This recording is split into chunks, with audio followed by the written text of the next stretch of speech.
a des questions qui sont tombées au moment de l'inscription. Vous pouvez continuer à en poser. On va déjà en prendre certaines qui ont eu lieu. Charlie, est-il toujours possible, et oui, pas mal de questions justement, de basculer un montant d'un contrat Madelin vers le PER? Oui, tous ces gens qui ont souscrit sur des dispositifs retraite précédents, comment tout cela va s'articuler concrètement? Oui, tout à fait, c'est ce qu'on expliquait tout à l'heure. Donc, par le transfert, on peut transférer les anciens plans épargne retraite vers le nouveau PER. Donc, le PERP et le Madelin vers le PER1 et le PERCO et l'article 83 vers les plans d'épargne d'entreprise. Bon, alors on peut transférer, mais Francisco Pablo nous demande, moi j'ai déjà un PERP, est-ce que c'est intéressant de le changer vers un PERP ou est-ce qu'il faut laisser le PERP existant? C'est pareil, est-ce qu'on fait coexister tous nos petits dispositifs retraite? Alors, j'ai envie de dire, il n'y a pas de contre-indication. Après, c'est en termes de frais, voir ce qui est le plus avantageux, de garder l'ancien ou de prendre un nouveau dispositif qui potentiellement sera moins cher. Oui, ouais, donc avoir à faire son petit bilan personnel. Touta qui nous dit, peut-on ouvrir un PER pour un enfant mineur?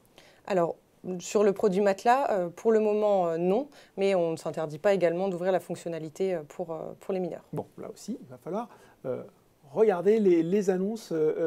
Audrey Aurélien, les frais de gestion sont-ils annuels? Tout à fait. Bon, frais de gestion annuels. Fanchon, là on revient sur les complémentarités des différents systèmes. Détentrice d'un PERCO d'entreprise, puis-je le cumuler avec un PER1? Alors là, on cumule les deux. On le garde, garder ailleurs, oui, il n'y a pas de problème. Comme on disait tout à l'heure, après, chaque situation est différente et la principale caractéristique où il faut bien faire attention, c'est les frais, de ne pas en payer trop ailleurs. Eh oui, c'est ça. Alors, on a les gens qui veulent les garder, puis il y a les gens qui veulent les fusionner. Kim Lohan, comment transférer le PERCO PE sur le compte matelas? Quels coûts et quels avantages? Sera-t-il possible de récupérer le capital du PER au lieu d'une rente? Il y a deux questions en une, on va décomposer. Donc effectivement, sur la partie transfert, donc comme on l'expliquait tout à l'heure, dans un premier temps, il va falloir souscrire au PER1 matelas. Et une fois que le produit sera ouvert, faire une demande de transfert de l'ancien plan vers le PER1 matelas. D'accord. Voilà. Okay. Et sur la deuxième question, donc, pour sortir soit en capital, soit en rente, je crois, donc, il est possible de sortir... Sera-t-il possible de récupérer le capital du PER au lieu d'une rente? Voilà. En capital, pas de problème. En rente, pas de souci. Et un cumul des deux, pas de problème. On a vu que là-dessus, c'était open bar, qu'il y avait beaucoup de possibilités. C'est d'ailleurs, si je peux me permettre, un des avantages du PER par rapport au PERP. Oui. Puisque le PERP ne ferait pas cette flexibilité. Tout à fait. Donc ça, effectivement, c'est important de le noter. Elsa, une question qui revient tout le temps et qui est pourtant très très importante, alors après qui n'appelle pas forcément une réponse unique, combien faut-il épargner par mois minimum? Question simple qui appelle une réponse compliquée. Alors je vais dire que nos minimums chez nous, donc il n'y a pas de minimum, si un mois vous ne souhaitez pas épargner, il n'y a pas de souci, les versements programmés ne sont pas du tout obligatoires. En revanche, vous pouvez mettre en place des versements programmés à 50 € par mois minimum, donc c'est à sa guise. Et quand on a une rentrée d'argent, aucun problème pour faire un versement complémentaire. Voilà, on peut faire un versement ponctuel. Voilà. C'est vraiment comme on le souhaite.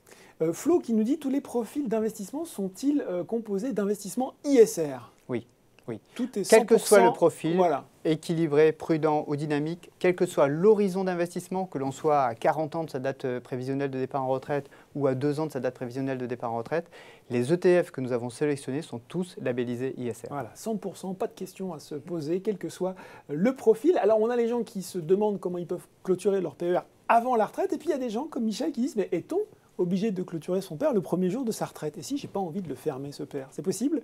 Tant qu'on ne fait pas valoir ses droits à la retraite auprès de l'assureur, on peut le garder. Après, quand on arrive à la retraite, c'est souvent là où on a besoin aussi d'avoir des compléments de revenus, qui est l'objectif de ce plan épargne. Bien sûr.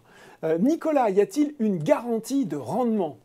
Je vais la prendre celle-là, parce que la réponse est malheureusement non. Ce serait presque trop beau. D'ailleurs, il n'y a plus beaucoup de produits qui offrent des garanties de rendement et à ma connaissance, il n'y a aucun produit qui propose une garantie de rendement sur un horizon aussi long. On parle d'un horizon qui est potentiellement de 40 ans pour certains de vos clients. Donc il n'y a aucun produit qui propose des garanties de rendement à aussi long terme aujourd'hui. Ce qu'il faut bien comprendre, c'est que ce produit va être investi essentiellement sur des ETF qui vont représenter la performance des grands indices, actions ou obligataires. Donc on ne peut absolument pas garantir le rendement de ces classes actives. Tout ce qu'on peut faire, c'est se référer aux performances historiques et prospectives de ces classes d'actifs qui, on le sait, entre guillemets, offrent de toute façon aujourd'hui des perspectives de rendement supérieures aux autres placements sans risque. On refait un tour, on a fait un tour de chauffe là, mais je m'attendais à voir revenir la question. Zen, pourquoi le PER c'est mieux qu'une assurance vie? Déjà, c'est pas mieux, on peut le dire. Ce qu'on disait tout à l'heure, c'est complémentaire. C'est complémentaire. L'objectif est différent et les avantages sont différents, même s'il y en a beaucoup de communs, effectivement. Voilà, donc il faut ouvrir les deux. Hein, voilà, il n'y a pas de problème.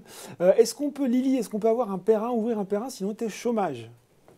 Oui, il n'y a pas de contre-indication. Tant que vous n'êtes pas retraité, vous pouvez ouvrir un PER 1. Voilà, c'est la seule contre-indication. Question pointue de Corinne. Peut-être qu'on y répondra dans un autre webinaire, je ne sais pas, sauf si vous avez la réponse là. Quel est l'avantage fiscal pour une personne ne payant pas d'impôts en France?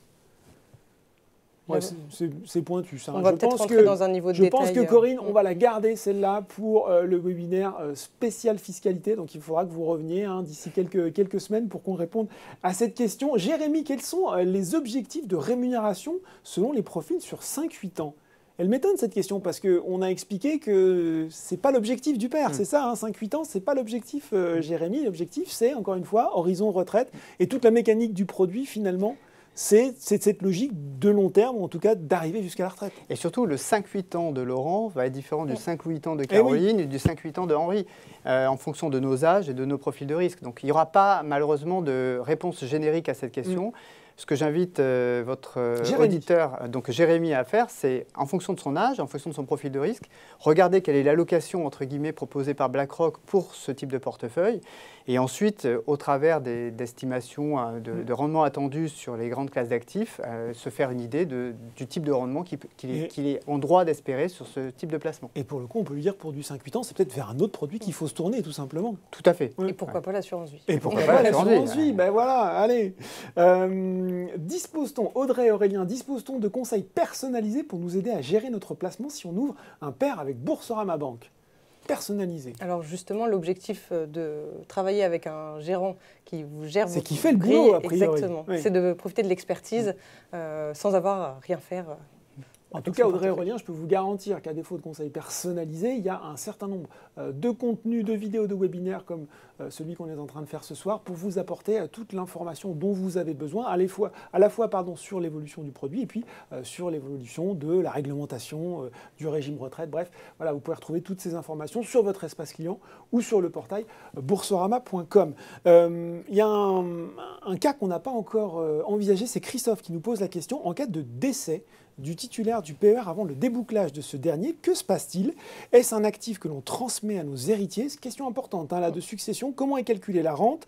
Montant, durée? Là aussi, c'est une question spécifique. Peut-on sortir la totalité de son épargne au capital ou y a-t-il un minimum en rente? Alors là aussi, il y a plusieurs questions nulles. On va peut-être se concentrer dans un premier temps sur ce cas du décès du titulaire. Pardon. Alors, dans le cadre d'un PER d'assurance, donc comme celui de Matelas, donc basé sur un socle assurantiel, ça va être les règles de l'assurance vie qui vont s'appliquer. Donc on va, comme on disait tout à l'heure, déterminer un bénéficiaire qui recevra au moment du décès les fonds, soit en rente, soit en capital. Donc ça, c'est la particularité sur la partie assurance. Et en revanche, si le PER est basé sur un socle compte-titre, on va la rentrer dans la succession. Bon. Machado qui dit, pourquoi vous avez choisi BlackRock chez Boursorama? Peut-être que... je ne peux pas répondre. Non, bien sûr.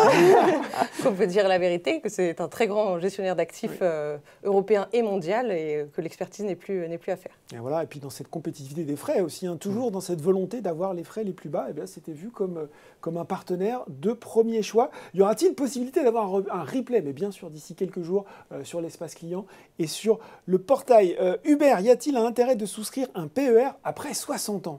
Ah, ça aussi, c'est une bonne question. Je pense qu'il y a plusieurs cibles à connaître, c'est-à-dire que quand on est jeune, on va avoir tout le temps effectivement de profiter des marchés et de la désensibilisation à la fin. Plus on s'approche de la retraite, il ne faut pas oublier qu'il y a l'avantage fiscal. Tous les ans, les versements sont déductibles. Donc plus on s'approche de la retraite et moins on attendra longtemps avant de récupérer ce pactole. C'était une question à Catherine, est-il bénéfique d'ouvrir un PER à 3 ans avant la retraite? L'avantage fiscal, toujours. Bon, voilà. Est-ce qu'on a d'autres questions en régie qui tombent? Je vois que ma tablette est vide, mais peut-être y a-t-il encore quelques questions à prendre? On a encore un petit peu de temps. Oui, non? Écoutez.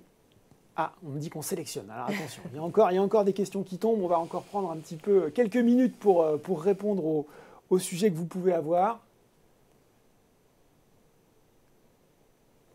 Si je peux me permettre, en attendant, pour répondre à la question pourquoi BlackRock, et sans vouloir trop enfoncer le clou, quand on investit sur un horizon très long, il est important d'être le plus diversifié possible.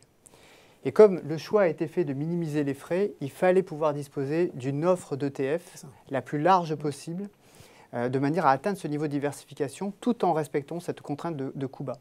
Et aujourd'hui, BlackRock, c'est, je le disais tout à l'heure, je crois, 300 ETF qui sont proposés sur le marché français, plusieurs ETF, entre près d'une vingtaine qui sont proposés avec un label ISR. Donc c'est une offre profonde qui permet de couvrir toutes les classes d'actifs, toutes les zones géographiques et presque tous les styles de gestion. Et puis une expertise reconnue, voilà, ne serait-ce que sur son marché domestique, les États-Unis. Exactement. Camille, est-ce que les fonds sont garantis? Ah, on y revient à la garantie. Hein, ça, mais non. Caroline, tu veux compléter? Malheureusement, non, ce serait trop beau. Ce serait une martingale. Oui. Pas de fonds garantis. Est-il possible d'avoir 2 PER? Eh bien oui, ça, on peut en avoir 2, 3, 4, 10. Bon, voilà, on peut en avoir plusieurs en tout cas.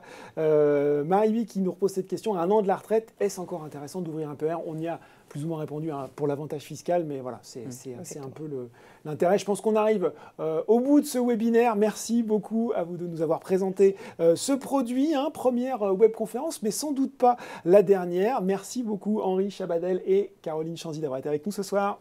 Merci Laurent, merci à tous. Voilà, et si vous n'avez pas pu tout voir, pas d'inquiétude, comme je le disais, vous pourrez retrouver cette webconférence sur votre espace client et sur le portail d'ici quelques jours. Allez, restez encore avec nous quelques minutes, pas longtemps, le temps de remplir un petit questionnaire de satisfaction et qu'on vous propose encore mieux la prochaine fois. Merci beaucoup encore d'avoir été avec nous ce soir et à très bientôt.